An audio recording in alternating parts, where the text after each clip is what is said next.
Good afternoon, Chris Reedman, Principal at Playford College. Salam-Alaikum, Rasha Makki, Deputy Principal of Playford College.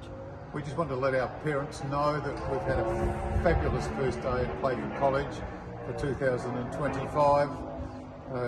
Thank you families for getting students to school on time.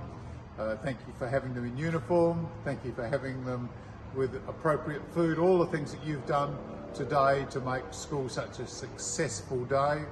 Our staff, we've just had a primary meeting this afternoon where people have just been talking about how positive the day was, how respectful and kind the students were.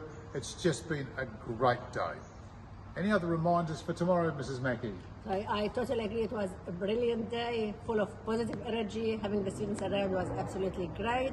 Reminders for tomorrow: definitely to arrive on time, definitely to be in correct uniform, and that's between formal uniform and PE uniform. But an important reminder about the canteen: we've sent an email yesterday to say that the canteen is now operating at a different place because of the construction that we have. So please place the orders via the Quicker app. Students will not be able to go to the canteen physically to place orders, so all orders must happen through the Quicker app.